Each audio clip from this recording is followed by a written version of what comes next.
ಪರಂ ಶಾಂತಿ Kannada YouTube channel ಪರಂ ಶಾಂತಿ ಬೇಹದ್ ಜ್ಞಾನಕ್ಕೆ ಸ್ವಾಗತ. ಇಂದು ನಾವು ಇಂಡಿಗೋ ಚೈಲ್ಡ್ ಅಥವಾ ಸ್ಟಾರ್ ಚೈಲ್ಡ್ ಬಗ್ಗೆ ತಿಳಿಯೋಣ. ಬಾಪೂಜಿಯವರು ನಮಗೆ ಇಂಡಿಗೋ ಅಥವಾ ಸ್ಟಾರ್ ಚೈಲ್ಡ್ನ ಬಗ್ಗೆ ಬಹಳ ವಿಸ್ತಾರವಾಗಿ ತಮ್ಮ ವಿಡಿಯೋಗಳಲ್ಲಿ ತಿಳಿಸಿದ್ದಾರೆ. ಬಾಪೂಜಿಯವರು ಹೇಳೋದೇನೆಂದರೆ, ಇಂತಹ ಚೈಲ್ಡ್ ಅಥವಾ ಮಕ್ಕಳು ಬಹಳ ಬುದ್ಧಿವಂತರಾಗಿರ್ತಾರೆ. ಇಂತಹ ಪರಗ್ರಹಿ ಆತ್ಮಗಳು ಭೂಮಿಯ ಮೇಲೆ ಟೆಕ್ನಾಲಜಿ ಮತ್ತು ಜ್ಞಾನವನ್ನು ವೃದ್ಧಿಸಲೆಂದೇ ಬಂದಿರುತ್ತಾರೆ. ಇವರ ಉದ್ದೇಶ ಭೂಮಿಗೆ ಒಳ್ಳೆಯದನ್ನು ಮಾಡುವುದು ಮತ್ತು ಮನುಷ್ಯರ ಕಲ್ಯಾಣ ಇವರ ಗುರಿಯಾಗಿರುತ್ತದೆ. ಬೋರಿಸ್ಕಾ ಎಂಬ ಹುಡುಗನು ಸಹ ಮಂಗಳ ಗ್ರಹದಿಂದ ಬಂದ ಎಲ್ಲ ಪರಗ್ರಹಿಗಳಿಗೆ ಇಲ್ಲಿ ಪುನರ್ಜನ್ಮವಾಗಿದೆ ಎಂದು ದಾವೆ ಮಾಡುತ್ತಾನೆ. ಇವರನ್ನು ಇಂಡಿಗೋ ಚೈಲ್ಡ್ ಎನ್ನುತ್ತಾರೆ. ಇಂತಹ ಮಕ್ಕಳು ಚಿಕ್ಕ ವಯಸ್ಸಿನಲ್ಲಿಯೇ ಉನ್ನತ ಶಿಕ್ಷಣವನ್ನು ಪಡೆಯುತ್ತಾರೆ. ಇಂತಹ ಮಕ್ಕಳಲ್ಲಿ ಅಲೌಕಿಕ ಶಕ್ತಿ ಇರುತ್ತದೆ. ಇವರು ಬಹಳ ವಿಶೇಷ ಗುಣವನ್ನು ಹೊಂದಿದ್ದು ಅಸಾಧಾರಣವಾಗಿರುತ್ತಾರೆ. ಇವರಲ್ಲಿ ಸೈಕಿಕ್ ಪವರ್ ಇರುತ್ತದೆ. ಇವರನ್ನು ಸ್ಟಾರ್ ಚೈಲ್ಡ್ ಎಂತಲೂ ಕರೆಯುತ್ತಾರೆ. ಇಂತಹ ಆತ್ಮರು ಬೇರೆ ಗ್ರಹಗಳಿಂದ ಬಂದು 60 ರಿಂದ 90 ದಿನಗಳಲ್ಲಿ ನೇರವಾಗಿ ಯಾವುದಾದರೊಂದು ಗರ್ಭದಲ್ಲಿ ಪ್ರವೇಶ ಮಾಡುತ್ತಾರೆ. ಇಂತಹ ಆತ್ಮರಲ್ಲಿ ಅಗಾಧ ಆತ್ಮಶಕ್ತಿ ಇರುತ್ತದೆ. ಇವರನ್ನು ಭೂಮಿಯ ಮೇಲೆ ಜನ್ಮ ಪಡೆಯಲು ಯಾರೂ ಸಹ ತಡೆಯಲಾರರು. ಇವರು ಬೇಹದ್ ಶಕ್ತಿಶಾಲಿಗಳಾಗಿರುತ್ತಾರೆ. ಯಾವುದೇ ಪ್ರಕಾರದ ನೆಗೆಟಿವ್ ಆತ್ಮಗಳು ಇವರನ್ನು ಕಷ್ಟಕ್ಕೆ ಗುರಿ ಮಾಡಲು ಸಾಧ್ಯವೇ ಇಲ್ಲ. 1982ರಲ್ಲಿ ಇಂತಹ ಮಕ್ಕಳನ್ನು ಶೋಧ ನಡೆಸುವ ಸಲುವಾಗಿ ಚೀನಾ ದೇಶವು ಒಂದು ಕಾರ್ಯಕ್ರಮವನ್ನು ಆಯೋಜಿಸಿತ್ತು. ಅದರಲ್ಲಿ ಅವರು ಅಸಾಧಾರಣ ಪ್ರತಿಭೆ ಗುಣಗಳನ್ನು ಉಳ್ಳಂತಹ ಒಟ್ಟು 1,00,000 ಸ್ಟಾರ್ ಚೈಲ್ಡ್ಗಳನ್ನು ಹುಡುಕಿದ್ದಾರೆ. ಸ್ಟಾರ್ ಚೈಲ್ಡ್ಗಳು ಭೂಮಿಯ ಮೇಲೆ ಜನ್ಮ ಪಡೆಯುವ ಮುನ್ನ, ಅಂದರೆ ಗ್ಯಾಲಕ್ಸಿ ಅಥವಾ ಯೂನಿವರ್ಸ್ಗಳಿಂದ ಬಂದಿರುವ ಆತ್ಮಗಳು ಮೊದಲು ನಿರಾಕಾರಿ ಬಿಂದು ರೂಪ ಸ್ಥಿತಿಗೆ ಬರುತ್ತಾರೆ. ಇಂತಹ ಅನೇಕ ಆತ್ಮರು ಸೇರಿ ಪವರ್ನ ಒಂದು ರಕ್ಷಣಾ ಕವಚವನ್ನು, ಒಂದು ಗೋಳವನ್ನು ಸೃಷ್ಟಿ ಮಾಡಿಕೊಳ್ತಾರೆ. ನಂತರ ಆತ್ಮವು ನಮ್ಮ ಪರಂಧಾಮದ ಸೋಲಾರ್ ಸಿಸ್ಟಮ್, ಅಂದರೆ ನಮ್ಮ ಸೂರ್ಯಮಂಡಲದಲ್ಲಿ ನಿರಾಕಾರಿ ರೂಪದಲ್ಲಿ ಬರುತ್ತಾರೆ. ಇದರ ನಂತರ ಶಿವಪುರಿಯಲ್ಲಿ ಆಕಾರಿ ಜಗತ್ತಿಗೆ ಬರುತ್ತಾರೆ. ಅಂದರೆ ನಿರಾಕಾರಿಯಾಗಿದ್ದ ಆತ್ಮಗಳು ಆಕಾರಿ ರೂಪವನ್ನು ತಳೆದು ಶಿವಪುರಿಗೆ ಬರುತ್ತಾರೆ. ಮತ್ತೆ ಅಲ್ಲಿಂದ ವಿಷ್ಣುಪುರಿಗೆ, ಮತ್ತೆ ಅಲ್ಲಿಂದ 7 ಲೋಕಗಳಿಗೆ ತಮ್ಮ ಪರಮ ತತ್ವದ ಯಾನದಲ್ಲಿ ಬರುತ್ತಾರೆ. ಪೃಥ್ವಿಯ ಹತ್ತಿರದ ಲೋಕಗಳಿಗೆ ಬಂದು ಎಲ್ಲವನ್ನು ವೀಕ್ಷಣೆ ಮಾಡುತ್ತಾರೆ.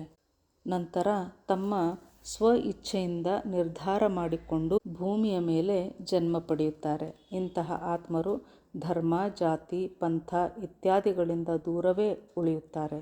ಇವರ DNA ಸಹ ಬೇರೆಯೇ ಆಗಿರುತ್ತದೆ.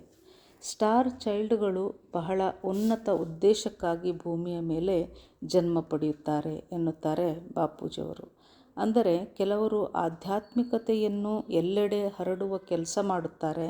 ಇನ್ನು ಕೆಲವರು ಹೊಸ ಹೊಸ ವೈಜ್ಞಾನಿಕ ಆವಿಷ್ಕಾರಗಳನ್ನು ಮಾಡಿದರೆ, ಇನ್ನು ಕೆಲವು ಆತ್ಮರು ಉನ್ನತ ಆಯಾಮಗಳನ್ನು ಪರಿಚಯಿಸಲೆಂದೇ ಭೂಮಿಗೆ ಬಂದು ಜ್ಞಾನ ನೀಡುವ ಕೆಲಸವನ್ನು ಮಾಡುತ್ತಾರೆ. ಆದರೆ ಭೂಮಿಯ ಪಂಚತತ್ವಗಳಲ್ಲಿ ಬರುತ್ತಿದ್ದಂತೆ ಆತ್ಮ ತನ್ನನ್ನು ತಾನು ಮತ್ತು ತನ್ನ ಉದ್ದೇಶವನ್ನು ಮರೆಯುತ್ತದೆ. ಆಗ ಸೂಕ್ಷ್ಮ ಜಗತ್ತಿನ ಆತ್ಮರು ಭೂಮಿ ಮೇಲೆ ಜನಿಸಿದಂತಹ ಈ ಸ್ಟಾರ್ ಚೈಲ್ಡ್ ಆತ್ಮಗಳಿಗೆ ಪ್ರೇರಣೆಯನ್ನು ನೀಡುತ್ತಾ ಅವರಿಂದ ಕೆಲಸ ಮಾಡಿಸುತ್ತಾರೆ. ಅಸಾಧಾರಣ ಕೆಲಸ ಮಾಡಿಸುವುದು ಸೂಕ್ಷ್ಮ ಜಗತ್ತಿನ ಆತ್ಮರ ಕೆಲಸವಾಗಿದೆ. ಇದರಿಂದಾಗಿ ದೂರದ ಗ್ಯಾಲಕ್ಸಿ, ಯೂನಿವರ್ಸ್ಗಳಿಂದ ಬಂದ ಸ್ಟಾರ್ ಚೈಲ್ಡ್ಗಳು ಅಸಾಧಾರಣ ಕೆಲಸವನ್ನು ಮಾಡುತ್ತಾರೆ. ಹಿಂದೂ ಧರ್ಮದಲ್ಲಿಯೂ ಅನೇಕ ದೇವಿ ದೇವತೆಗಳು ಒಳ್ಳೆಯ ಕೆಲಸ ಮಾಡಲು ಈ ಭೂಮಿಯ ಮೇಲೆ ಅವತಾರ ತಳೆದು ಬರುತ್ತಿದ್ದರು. ಇವರೆಲ್ಲ ಸೂಕ್ಷ್ಮ ಜಗತ್ತಿನಿಂದ ಬಂದ ಪವರ್ಫುಲ್ ಆತ್ಮರಾಗಿರುತ್ತಾರೆ. ಇಂತಹ ಆತ್ಮರ ಜನ್ಮ ಬಹಳ ರಹಸ್ಯಮಯವಾಗಿರುತ್ತದೆ. ಬಹಳಷ್ಟು ಸಾರಿ ಈ ಆತ್ಮರು ತಮ್ಮ ಒಂದು ಸೆಲ್ನಿಂದ ಮೂರ್ತಿಯೊಂದನ್ನು ರಚಿಸಿ ಆ ಮೂರ್ತಿಯಿಂದ ತಾವು ಮೇಲಿನ ಲೋಕಗಳಲ್ಲೇ ಇದ್ದು ಕೆಲಸವನ್ನು ಮಾಡಿಸುತ್ತಿದ್ದರು ಎನ್ನುತ್ತಾರೆ ಬಾಪೂಜಿಯವರು.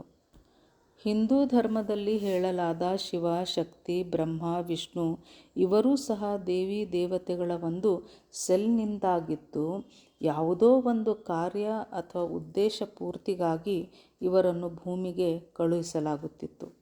ಬಹಳ ಸಮಯದಿಂದ ಭೂಮಿಯ ಮೇಲೆ ಮಹರ್ಷಿಗಳು, ಋಷಿ ಮುನಿಗಳು, ದೇವಿ ದೇವತೆಗಳು ಭೂಮಿಗೆ ಬಂದು ಹೋಗುತ್ತಿದ್ದರು. ನಮ್ಮ ಶಾಸ್ತ್ರಗಳಲ್ಲಿ ಮತ್ತು ಗ್ರಂಥಗಳಲ್ಲೂ ಅವ್ಯಕ್ತ ಜಗತ್ತಿನ ಉಲ್ಲೇಖ ನಮಗೆ ಸಿಗುತ್ತದೆ. ಅದರಲ್ಲಿ ಅವ್ಯಕ್ತ ರೂಪದಿಂದ ವ್ಯಕ್ತ ರೂಪಕ್ಕೆ ಪರಿವರ್ತನೆಯಾಗುವ ಬಗ್ಗೆಯೂ ಸಹ ಬರೆದಿದೆ. ಬಹಳ ಉಚ್ಚ ಸ್ತರದ, ಬಹಳ ಉನ್ನತ ಶ್ರೇಣಿಯ ಆತ್ಮಗಳು ಮಾತ್ರ ಇದನ್ನೆಲ್ಲ ತಿಳಿದುಕೊಳ್ಳಲು ಸಾಧ್ಯವಿದೆ ಎನ್ನುತ್ತಾರೆ ಬಾಪೂಜಿಯವರು. ಪರಂ ಶಾಂತಿ.